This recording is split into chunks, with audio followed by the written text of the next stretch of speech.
Assalamualaikum, salam literasi. Suasana masih suasana 17 Agustus. Banyak lomba yang ya dalam rangka merayakan Hari HUT Republik Indonesia ke-78 di tahun 2023 ini. Biasalah banyak lomba-lomba yang kok saya jadi kepikiran kata kompetisi. Kata kompetisi. Kompetisi itu kan kalau dari referensinya kan dia adalah apa ya, kalau bahasa biologisnya katanya malah persaingan dua organisme atau lebih untuk mendapatkan kebutuhan hidup mereka. Kompetisi teritorial maupun kompetisi makanan, nah itu kompetisi persaingan gitu. Kompetisi adalah aktivitas mencapai tujuan dengan cara mengalahkan orang lain atau kelompok lain. Nah, definisinya macam-macam ya. Ini kalau ngiseng-ngiseng ngintip di Wikipedia begitu. Nah, kan aura kompetisi ini yang sering muncul di suasana Agustusan itu kan. Karena kita dilombakan, entah itu di RT, entah itu di kantor, entah di RW gitu ya. Ya sebenarnya memang mungkin seru ya. Itu dalam rangka membangun keseruan ya, seperti perlombaan-perlombaan itu kan kita kayak ada sisi dalam diri kita yang gitu kalau kita bertanding itu begitu. Saya pikir nggak hanya di acara Agustusan ya, mau SEA Games, Asian Games, Olimpiade, semua itu kan pertandingan. Jadi ketika kita itu memiliki gairah untuk melakukan pertandingan. Dan sebenarnya ini juga nggak menyelisih sih dari firman Tuhan tentang hidup itu adalah canda dan permainan. Permainan itu yang jadi masalah kan sebenarnya bagaimana kalau kita tidak menganggap itu sekedar permainan gitu. Jadi kita menganggap itu menjadi serius sehingga kompetisi-kompetisi itu terkadang menjadi alat pemicu luka dan sakit hati, lalu ada bentrokan, tawuran gitu ya. Saya termasuk orang yang berbahaya secara kalau ikut dalam satu nonton live pertandingan itu seringkali saya terbawa ya, sehingga saya memang sangat mengurangi. Saya jarang sekali menonton pertandingan-pertandingan secara langsung gitu. Ini dalam rangka ini aja, preventif aja.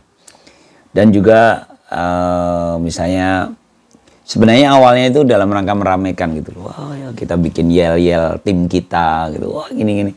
Cuman kok terkadang berlebihan yang akhirnya bisa jadi itu melukai tim lawan gitu. Ini kalau pas selesai acara itu ya kita nyesel, tapi ya gimana lagi. Karena itu kemarin salah seorang pimpinan di kantor kami itu, atasan langsung saya bahkan ya, yang mengingatkan tentang sebenarnya siapa sih yang bikin kompetisi itu. Bukannya aslinya kita itu kolaborasi, aslinya manusia itu makhluk sosial, aslinya manusia itu bersinergi. Justru kompetisi itu kan mengganggu itu semua gitu. Wow, ini menarik juga. Saya pikir ada benarnya. Jadi aslinya kita itu kan memang collab gitu kan, kolaborasi. Ayo kerjasama ya. Bahkan ada satu tayangan di medsos yang menarik dari seorang, nggak ada ini, saya lupa nama di situ yang disebutin, tapi dia kayak memberikan POV gitu, point of view yang berbeda atas sekolah gitu. Dia bilang sekolah itu kriminal karena sekolah itu mengajarkan kita berkompetisi. Sekolah itu mengajarkan kita ujian tidak boleh bertanya, tidak boleh bekerja sama, harus sendiri kan, nggak boleh nyontek, nggak boleh nanya temen gitu kan. Dalam sistem ujian kita kan begitu. Sementara dalam kehidupan dikit sekali hal-hal yang bisa kita selesaikan sendiri. Banyak hal yang kita selesaikan bersama orang lain gitu. Jadi sebenarnya sekolah itu mau ngajarin apa sih? Di kenyataan kita harus nanya orang lain kok gitu.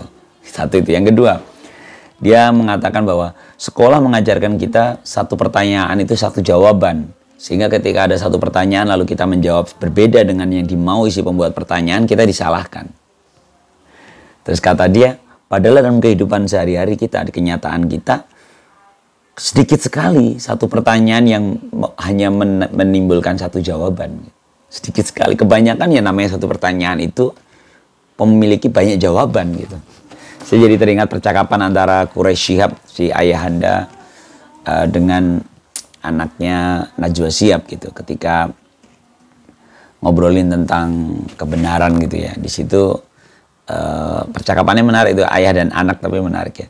Jadi bukan 2 tambah 3 sama dengan 5 gitu. Selama ini orang selalu berpikir 2 tambah 3 sama dengan 5. Jadi seolah-olah yang namanya 2 tambah 3 ya pasti 5 gitu kan. Seolah-olah hanya satu jawaban untuk satu pertanyaan. Mengapa nggak diubah pertanyaannya? 5 ini terdiri dari berapa tambah berapa gitu. Sehingga muncul jawaban yang beragam. Bisa 2 tambah 3, bisa 4 tambah 1, bisa 1 tambah 4, bisa 5 tambah 0 gitu. Tiba-tiba jadi beragam. Dan kenyataannya dalam kehidupan sehari-hari justru itu kan. Kita ketemunya kan begitu. Makanya kalau ini jadi jawaban juga mengapa ada anak-anak yang secara akademis bagus gitu. Dalam dunia kerja dia jadi gagap gitu. Dia gagal menjadi seorang yang sukses di dalam pekerjaannya. Karena dia hanya akademis kita ini membiasakan tadi satu pertanyaan satu jawaban. Terus bekerja sendiri. Tidak bekerja sama gitu. Sehingga ketika di dunia kerja kaget ya. Berbeda dengan anak-anak yang aktif di organisasi saat kuliah gitu. Karena ini jadi di kenyataan kan begitu kan. Mungkin boleh teman-teman nanti cek ya. Anak ini sukses. Akademisnya kayak nilainya biasa aja. IPK-nya nggak gede-gede amat gitu. Tapi kalau dia sukses, ternyata karena dia aktif di organisasi. Sebenarnya yang karena apa sih aktif di organisasi kok menjadikan dia sukses? Bisa jadi ketika dia aktif di organisasi, dia bertemu dengan orang, dia melakukan keputusan bersama orang-orang lain, maka dia biasa bertemu dengan perbedaan.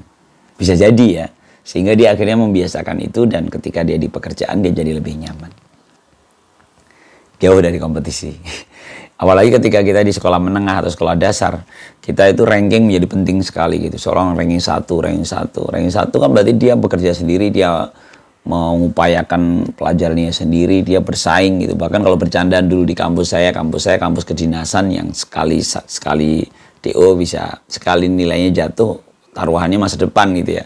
Sehingga bercandaannya itu katanya kadang-kadang banyak kita yang pura-pura aduh belum belajar padahal dia semalaman begadang gitu karena kompetisi gitu. Karena kompetisi. Makanya ini perbincangan tentang kompetisi ini menjadi sesuatu yang iya ya, kenapa di Agustusan kita banyak sekali ngomongin perlombaan, dan perlombaan itu sebenarnya value-nya apa sih gitu. Contoh saya lagi beberapa kali, karena biasa ya di kantor ada perlombaan, di lingkungan ada perlombaan. Selesai perlombaan itu terus apa ya? Value apa yang saya dapatkan? Misalnya menang, ngapain sih menang gitu? Terus bahkan kadang-kadang kita dapat banyak belajar dari kekalahan kan. Kekalahan itu membuat kita, oh iya ya gitu. Bahkan ketika ngomongin kompetisi itu bagus untuk membuat kita tumbuh gitu kan. Katanya begitu. Nah ini bagi orang-orang yang kalah kan. Ya kan, kalau orang kalah kan ketika dia kalah, dia tertinggal, otomatis kan dia mengejar kan. Kompetisi inilah membuat dia tumbuh. Bagaimana dengan pemenang? Pemenang bisa jadi justru dia jemawa, justru dia lupa diri gitu. Jadi ketika bicara apa yang kita dapatkan dari sebuah kompetisi, dari sebuah perlombaan, bisa jadi yang mendapatkan banyak pelajaran justru mereka para pecundang, mereka para yang kalah. Bener gak sih?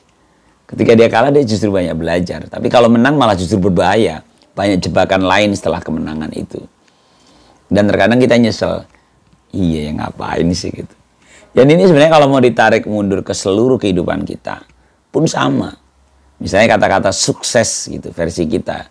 Kita naik pangkat, kita naik jabatan, kita mendapatkan posisi strategis di kantor, kita mendapatkan IPK terbaik di kampus, kita mendapatkan ranking pertama di sekolahan, di kelasnya.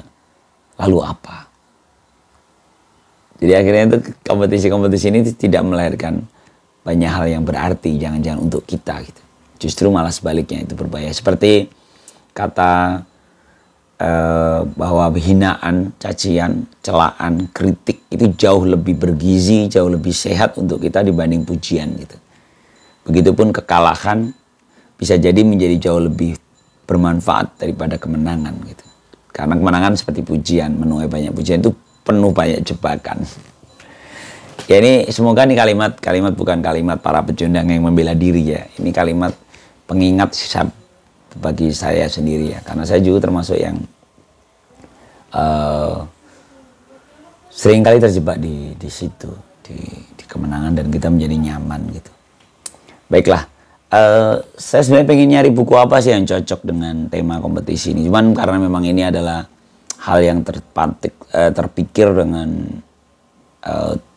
tiba-tiba, bukan tiba-tiba sih ya, karena ngelihat ada perlombaan tadi terus iya ya gitu ya. Ketika ada apa namanya, ada komplain para yang kalah atau yang menang jemawa gitu, kita jadi mikir iya ya gitu. Terus jadinya saya nggak nyiapin banyak saya nyoba nyari buku yang itu tapi kok belum nemu yang tepat. Tapi saya ini aja lah, ada satu puisi di buku pertama saya ini, di kita dua kurva saling terbuka. Ini puisinya sebenarnya puisi agak panjang dan unik, kalau menurut saya unik. Saya udah lama tidak menulis puisi dengan gaya ini, jadi seperti prosa ya, karena dia tidak dalam bentuk bait-bait yang pendek tapi justru panjang kayak cerita gitu. Izin saya bacakan. Bincang di bak mandi. Aku sedikit menunduk, meratakan pandangan pada permukaan air di bak mandi. Saat keran masih menyala, perlahan permukaan air mulai rata dengan bibir bak. Jadi terpikir banyak hal. Tentang hidup yang penuh dengan tarikan-tarikan. Serupa titik pada bidang koordinat yang terbangun dari tarikan sumbu X dan juga sumbu Y. Dan hidup itu terbangun dari banyak sumbu dan kutub. Menjadi stabil saat kita sudah menemukan titik terbaik. Adalah kearifan yang terlahir dari pengetahuan dan ketidaktahuan. Antara percaya diri dan tahu diri. Antara tegas dan kasih sayang.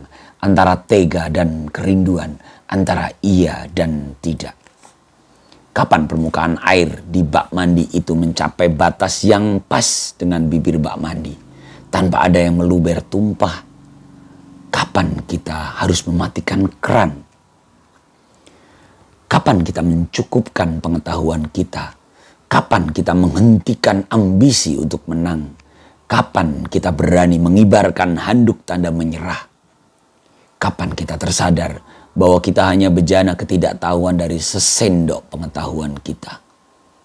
Kapan ada waktu aku akan kembali menuliskan daftar pertanyaan ini, sebelum pada akhirnya nanti pertanyaan-pertanyaan itu akan terjawab? Ya, puisi yang sudah tulis saya sudah cukup lama karena buku ini terbit di tahun 2019 ya. Jadi beberapa puisi di sini, di buku ini justru saya tulis di tahun 2018. Bincang di bak mandi. Cerita tentang waktu saya di bak mandi. Saya sebenarnya pulang kampung nih ceritanya. Pulang kampung terus di bak mandi masih pakai bak ya. Kamar mandinya pakai bak, terus air itu pas gitu. Kapan saya matikan kerannya. Sederhana sebenarnya tapi oh iya ya, presisi ya. Kapan saya harus berhenti? Kapan matikan keran? Kapan kita mencukupkan keingintahuan itu? Kapan kita memberhentikan ambisi untuk menang?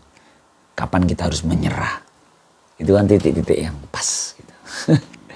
Ini obrolan saya di kamar mandi dengan diri saya sendiri yang saya tuangkan dalam puisi yang ya mungkin jadi semacam puisi nutrisi di kesempatan ini. Foto buku pada kesempatan ini. Bicara tentang kompetisi, bicara tentang titik pas saat kita berhenti. Saya pernah dalam suatu riadoh ya, saya melatih diri untuk menghentikan kenikmatan berkompetisi. Bahkan waktu itu tidak berkompetisi tapi hanya menonton ya, menonton pertandingan gitu. Saya buruk sekali, anak-anak saya itu hafal kalau saya nonton bola timnas gitu, pasti saya gampang sekali emosional menonton permainannya gitu. Anak-anak saya udah mendingan jangan nonton pak, suruh matiin gitu. Itu mungkin kita ya, fitrah manusia itu begitu. Saya pernah suatu saat ketika nonton Piala Dunia, pas final saya matikan TV. Saya berhenti, saya tinggal tidur. Itu cara yang bodoh sebenarnya. Mau ngapain sih gitu? Kamu biasanya kan nonton bola pertandingan Piala Dunia kan kita nunggu puncaknya di malam finalnya itu kan. Saya sengaja matiin. Saya mau berhenti melatih hati saya untuk tidak penasaran, tidak terpancing untuk menikmati suasana kompetisi itu. Saya pernah seperti itu. agak-agak lebay sih, tapi dalam rangka ngejaga semangat. Termasuk yang tadi itu ya, kalau nonton itu, saya nonton buruk sekali nonton. Mungkin teman-teman di kantor juga pernah lihat, ketika saya jadi supporter, saya menjadi supporter yang buruk karena mulutnya jadi kasar. Mulutnya juga berapi-api, dan kadang-kadang ya tadi dalam rangka membuat permainan heboh, saya menyemangati teman satu tim tapi dengan cara yang lebay gitu. Khawatirnya melukai tim lawan gitu. Ya kalau kita lagi inget gini, astagfirullahaladzim, tapi kok ke bawah lagi. Ya mungkin yang harus kita tekuk-tekuk terus sehingga yang seperti itu menjadi lebih bijak ya. Tapi dari yang dipuji saya kan, kearifan itu kan dari pertemuan kesadaran antara pengetahuan dan ketidaktahuan, berhentinya ambisi untuk menang ya kan. Taunya waktu untuk mengibarkan handuk untuk tanda menyerah. Wallahu a'lam bishawab. Ya ini obrolan santai terkait kompetisi yang terinspirasi oleh suasana Agustusan yang penuh lomba. Oke ya, salam literasi. Assalamualaikum warahmatullahi wabarakatuh.